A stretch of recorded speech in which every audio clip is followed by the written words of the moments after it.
Du travail. À Kinshasa, un grand rassemblement de masses laborieuses et des organisations patronales a été organisé à la place du cinquantenaire. Les personnes vivant avec handicap ont aussi droit au travail. Une structure dénommée Je gagne ma vie s'occupe spécialement de cette catégorie de personnes. Elle crée des emplois adaptés à leurs conditions physiques et intellectuelles. Saint-Déliès, hier à Butembo, suite à la libération du député national Moïndo Nzangi, l'élu du coin, il est parmi les bénéficiaires de la loi d'amnistie avec plusieurs autres personnes arrêtées pour des infractions de guerre, insurrectionnelles et politiques. Antenne A, le journal, Eric Izami. Bonsoir mesdames et messieurs, le monde entier s'est conjugué aujourd'hui au nom d'un mot, il s'agit du travail. Au Congo-Kinshasa, cette journée internationale a été célébrée autour du thème « Construire l'avenir » avec un salaire décent. La cérémonie officielle s'est déroulée sur la place du cinquantenaire, située dans la commune de Kassavubu, juste en face du palais du peuple. Anne-Marie Ossite, Patrick Borel-Mukendi, Sylvain Kapombo et Blaise Lunda. C'est une ambiance inhabituelle qu'a connue les boulevards triomphales à l'occasion de la célébration de la journée dédiée aux travailleurs. Pas de défilé, mais avec méditation et réflexion que les travailleurs ont célébré la dite journée sous le thème « Construire l'avenir avec un travail décent ». Des temps forts ont marqué cette cérémonie. D'abord, l'allocution du président de l'intersyndicale du Congo. Il a évoqué les doléances sur les mauvaises conditions salariales des travailleurs contenues dans leur cahier de charges de 2014. À ce jour, il semble ne pas se construire une plus grande conscience quant à la satisfaction de l'équation salariale, élément inextricablement lié et conséquence du travail fourni. Or, malheureusement, les travailleurs congolais souffrent au même titre que les chômeurs, au point que les choses sont blanc bonnet et bonnet blanc. Ensuite est venue celle de Bahati Lukwebo, ministre de l'Emploi, Travail et Prévoyance sociale. Dans notre pays, la célébration de cette fête qui s'inscrit dans un contexte universel qui rappelle des souvenirs mémorables de luttes que les travailleurs ont consenti pour arriver à obtenir le respect de la dignité humaine ainsi que l'amélioration de leurs conditions de vie et de travail. L'on ne peut construire l'avenir avec un travail décent que si et seulement si les bonnes conditions de ceci sont réunies, notamment une bonne rémunération. À cette fête de travail, la réaction de la masse laborieuse n'a pas tardé. Les travailleurs, en général, interpellent les décideurs RD congolais pour l'augmentation de salaire, jusque-là jugée modique. Encore une fois, Sylvain Kapombo Bosengele, Patrick Borel-Mukendi, Anne-Marie Ossite et Blaise Lunda. C'est une masse laborieuse des travailleurs des différents services de l'État qui ont répondu à cette cérémonie. Dans leur réaction, ces derniers ne jurent que pour l'amélioration de leurs conditions salariales. Vous avez suivi attentivement le cahier de charge de l'intersyndicale nationale. Nous demandons seulement la mise en application de nos revendications. Nous ne souhaiterions pas venir chaque année ici pour des beaux discours, mais du moins qu'on puisse écouter et mettre en application nos désirata. Nous demandons qu'il y ait une création d'un cadre de concertation entre gouvernement et syndicats. Alors, on doit mettre des vrais techniciens qui vivent au quotidien ce que vivent les travailleurs. Je crois qu'ils auront un œil attentif vis-à-vis de nos revendications. On notera du discours du numéro 1 du ministère du Travail que le gouvernement fournit des efforts en vue de répondre aux revendications des travailleurs. Un défilé officieux organisé par l'église La Lumière a été de la partie au cours de cette cérémonie.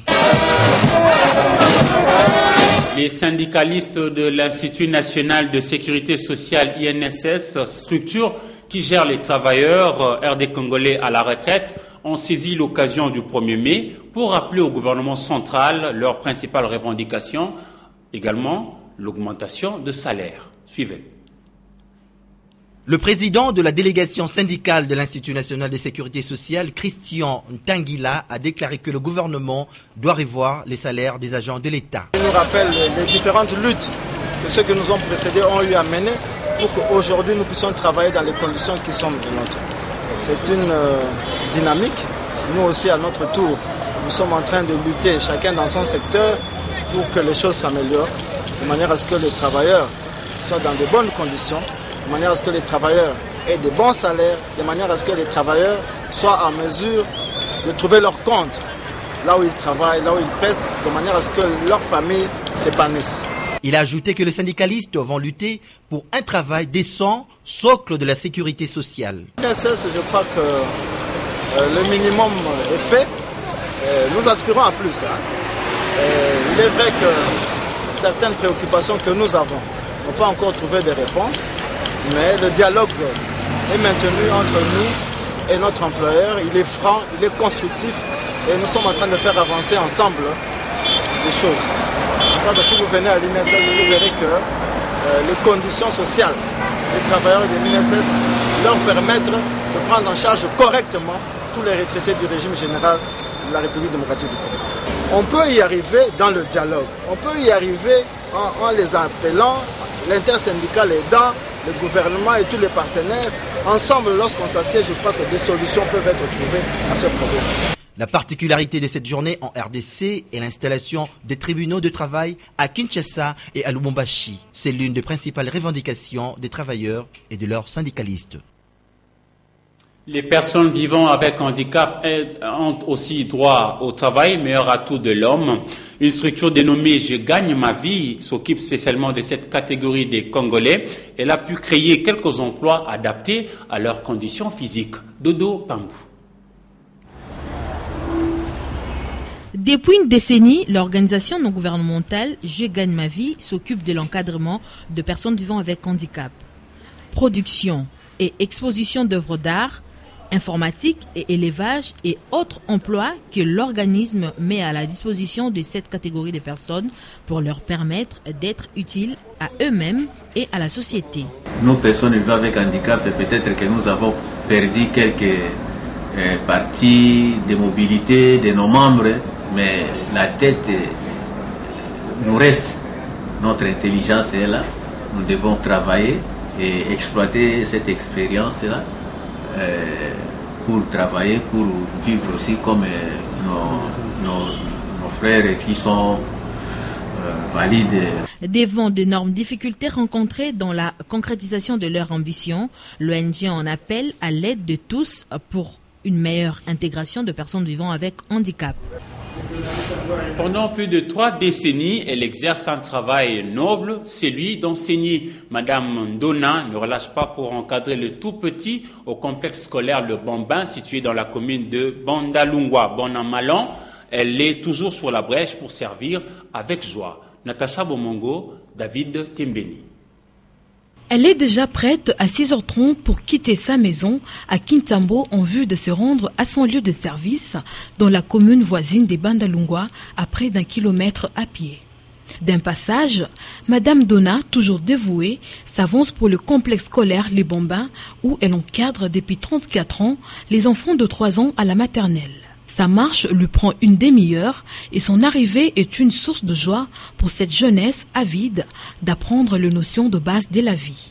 Bonjour les amis. Bonjour Madame Dona. Comment ça va? Ça va bien Madame Dona. Comment va maman? Maman va bien. Comment va papa? Papa va bien. La salle de classe illustre bien l'âge des enfants, équipés d'un lit. Elle comporte également plusieurs jouets. Pour Madame Dona, les caprices des enfants sont naturels, mais ne durent que le premier trimestre et l'on s'habitue. Durant tout le premier trimestre, en tout cas tous les premiers trimestres, là, après, au deuxième trimestre, vraiment l'enfant va s'adapter avec les amis. L'école reste le lieu d'apprentissage par excellence pour les enfants. Les poissons, l'eau coule encore, avec mes nageoires. Je danse loin dans le monde, poisson ici, poisson là-bas. Ce travail, Madame Dona l'exerce depuis 34 ans. Et malgré les conditions déplorables en général en RDC, cela lui procure un plaisir. Je peux dire que ce travail me plaît beaucoup. Vraiment, je suis très content de ce travail. Travailler avec ces petits, vraiment, ça m'arrange vraiment. L'éducation est les leviers du développement, disait un sage. Madame Donna, à la lumière d'autres héros, mérite récompense de la part de l'État.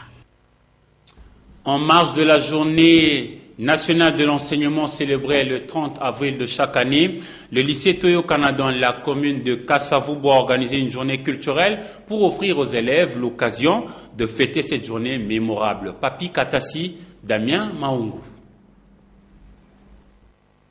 La journée nationale de l'enseignement célébrée chaque 30 avril n'a pas été jetée aux oubliettes au lycée Toyo-Kana dans la commune de Kasavubu. Les élèves de cet établissement scolaire ont rythmé cette journée par des scénettes, danse, musique et autres ballets. Amédée Passi, préfet du lycée Toyo-Kana, donne l'essence de cette journée.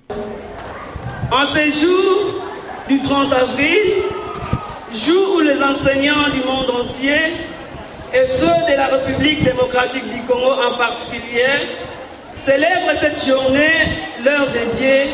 Cet événement ne laisse pas indifférente le lycée Toyo-Kana.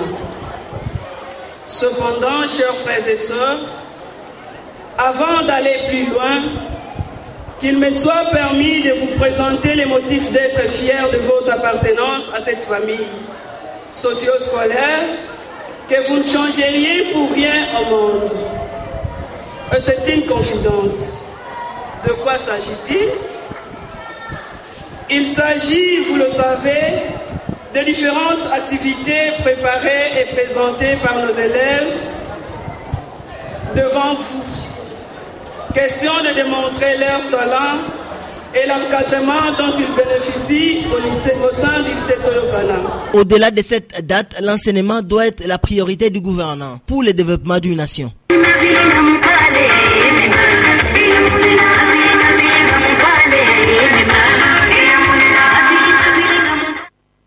Nous allons changer de chapitre pour parler cette fois-ci de la coopération. Kinshasa et Berlin entrevoient la possibilité de coopération dans les domaines bancaires. Le ministre congolais des Affaires étrangères Raymond Tshibanda a discuté mercredi 30 avril 2014 avec une délégation de Deutsche Land Bank conduite par les consuls honoraires d'Allemagne, M. Germot Wagner. Patricia Amouli, dans Montmat. S'implanter en République démocratique du Congo, c'est le souhait qui anime la banque allemande Deutsche Land Bank. Un souhait qui est venu exprimer sa délégation auprès du ministre congolais des Affaires étrangères, Raymond Tshibanda. Et on est venu pour rencontrer les autorités du pays et pour voir et pour parler des opportunités pour travailler ensemble dans le futur avec la Deutsche Bank et la République. On espère pouvoir travailler de façon très très proche avec le pays. On n'est pas présent dans les pays subsahariens à part l'Afrique du Sud et le Nigeria. Cette délégation venue d'Allemagne s'est dite également impressionnée par les avancées et exploits réalisés en RDC. On est tellement impressionné et épaté par tout ce que vous avez réalisé dans ces dernières années. C'est vraiment impressionnant et avec les ressources que vous avez, le potentiel pour le pays est immense. C'est le consul honoraire de la République d'Allemagne, Gernot Wagner, qui a conduit la délégation de la Deutsche Land Bank auprès du ministre congolais des Affaires étrangères, coopération internationale et francophonie, Raymond Tshibanda.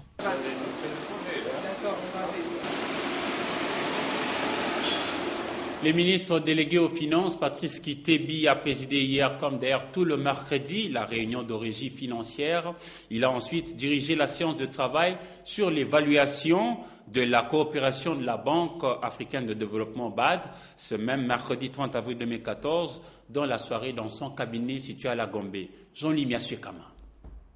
Le ministre délégué des Finances et le représentant résident ad intérim de la Banque africaine de développement, ainsi que leurs équipes respectives, sont passés à l'évaluation du niveau d'exécution financier des différents projets. La Banque africaine de développement nous apporte plus d'1 milliard. Nous avons exactement plus d'1 milliard 100 millions qui nous apportent essentiellement sous forme de dons du reste. Et donc c'est important qu'on puisse réunir l'ensemble des unités d'exécution des différents projets qui sont financés. Et il y en a un bon paquet avec la Banque africaine de développement pour faire le point sur le statut de chaque projet par rapport aux objectifs, où est-ce que nous en sommes, par rapport aux résultats escomptés, où est-ce que nous en sommes, quel est le niveau d'absorption des ressources et quel est le niveau d'exécution physique des projets et surtout quelles sont les difficultés par rapport auxquelles il faut une intervention du gouvernement. Notre souhait à la Banque africaine de développement, c'est de faire peut-être de manière trimestrielle ce genre de réunion. C'est vrai que nous avons une politique de porte ouverte à la Banque africaine de développement. Les cellules d'exécution des projets viennent, nous discutons avec eux, mais nous pensons qu'il est utile que le gouvernement soit au courant des problèmes des projets, qu'on puisse ensemble trouver des solutions aux problèmes auxquels font face les projets. La BAD intervient dans plusieurs secteurs, mais principalement dans l'eau et l'électricité. De son côté, l'entreprise de télécommunications Tigo a lancé hier 30 avril sa campagne sur l'offre Bombas qui permet aux abonnés de ces réseaux de téléphonie cellulaire de recevoir 100% de bonus sur toutes les recharges à partir de 50 unités. Le détail avec José Moussangana sur les images de David Tembeni. Pour le grand bonheur de ses abonnés, Tigo RDC a procédé hier au lancement de sa campagne sur l'offre Bombas. Dans les soucis d'être plus près de ses clients, une grande caravane motorisée a traversé des grandes artères de la ville de Kinshasa.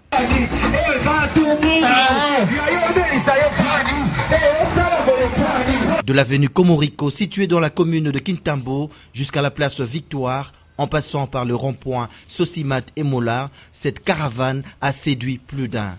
Même la 7e rue Limité, la commune de Massina, Lemba Super et Yolo Médical étaient aussi prévus dans cet itinéraire. Tout au long de ces parcours, les hôtesses n'ont cessé de fournir des explications adéquates sur cette offre Bombas qui permet aux abonnés Tigo de recevoir 100% de bonus sur toutes les recharges à partir de 50 unités. Étoile 10-10, étoile 65-65, dièse yes. L'offre Bombas permet aux abonnés Tigo de recevoir 100% de bonus sur toutes les recharges à partir de 50 unités. Les abonnés rechargeant en dessous de 50 unités recevront 50 unités de bonus. Pour activer l'offre, il suffit de composer star 10 10 star 65 65 dièse. De plus, ces bonus permettent de surfer sur Internet et d'envoyer des SMS. En tout cas, vous devez sourire car Tigo vous permet d'être à la page par rapport à votre époque. Cette époque dominée par les nouvelles technologies de la communication.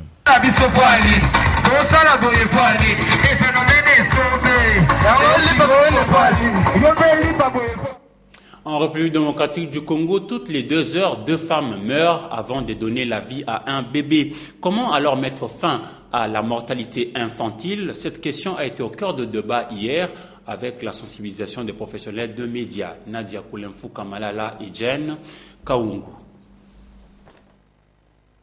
Je veux que tous les enfants dépassent leur 5e anniversaire. Tel est le slogan de World Vision pour la campagne des enfants avant tout, une première lancée à l'échelle internationale et dont l'accent particulier est mis sur l'amélioration de la santé de la mère et de l'enfant. Dans l'objectif de lutter contre la mortalité infantile, World Vision a mis en place une semaine d'action mondiale pour la santé maternelle et infantile pour mettre fin au décès évitable des enfants de 0 à 5 ans qui ira du 1er au 8 mai 2014. Ces derniers, avec les professeurs Vincent Lukunku du PNLC, ont demandé au Chevalier de la Plume de promouvoir la planification familiale qui est une faveur de survie de l'enfant en RDC. Pour contribuer à la réduction de la mortalité infantile en RDC, il faut agir, inciter, entendre, contribuer et suivre.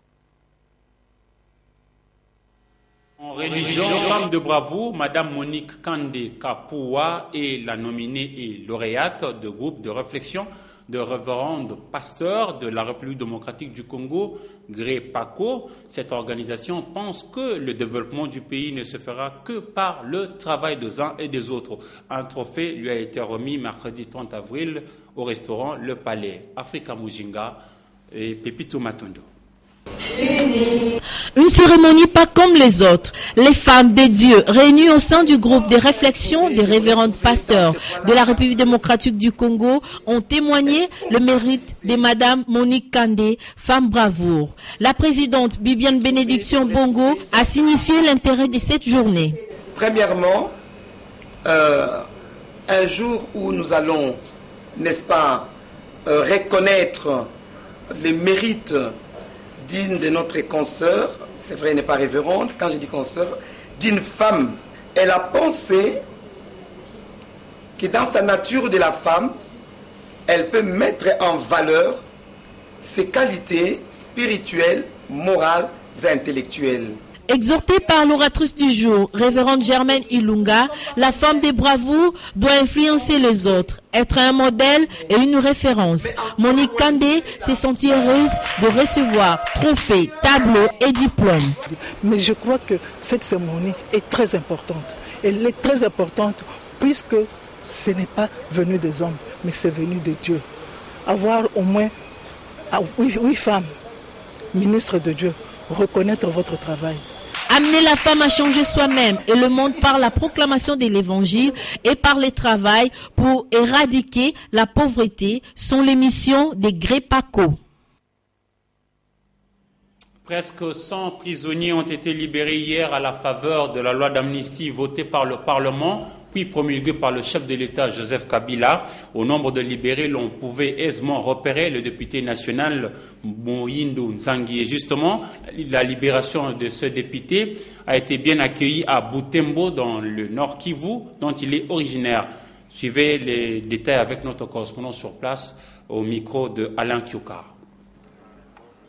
La loi d'amnistie promulguée il y a peu au Congo-Kinshasa produit déjà ses effets. Il y a quelques jours, une cinquantaine de détenus avaient été libérés et ont pu fêter la Pâque en famille.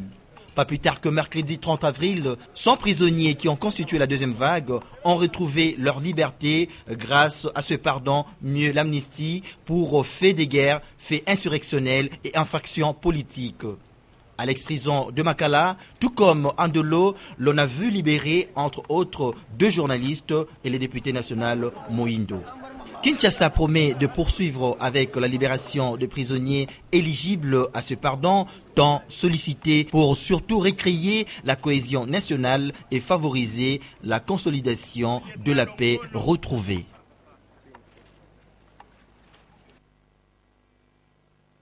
Et pour terminer en sport, à la Ligue nationale de football pour la 3e journée à Kinshasa, au stade Tata Raphaël de la Kétule, The Club a battu Don Bosco sur le score d'1-0. Et également Sanga Balende a eu raison de tout-puissant Mazembe sur un score de 1-0 également. Si nous sommes en bonne intelligence avec notre région, on va prendre cette fois-ci l'accueil de la libération du député Mohindo Nzangi au niveau de Butembo au Nord Kivu. Suivez. Une activiste des droits de l'homme, Nzangi et les autres doivent aller de l'avant. Bon, mais les impressions sont bonnes parce que il s'agit là des droits, surtout qu'il était prisonnier politique et je crois que avec tous les autres avec il était emprisonné doivent se réjouir parce que la plupart sont là pour des faits politiques et sans avoir autant commis des fractions punissables. Ça prône la démocratie. Et ce que je souhaiterais est que ces gens-là puissent continuer avec leur vie normale, leur vie active en politique surtout. C'est cela qui va prouver si réellement liberté d'expression il y a dans notre pays. Même sur des cloches du côté de la société civile, Jackson Boassa est membre de la coordination urbaine de cette structure citoyenne. Nous pensons qu'il est en train d'apprendre et que donc à sortir de la prison, il faut qu'il continue dans tout ce qu'il était en train de faire comme activité. Parce que là, s'il ralentissait ce qu'il faisait, là on pensera à une corruption morale et que donc comme il vient de ressortir de la prison, nous pensons qu'il va recadrer les tirs et de continuer dans tout ce qu'il faisait comme travail.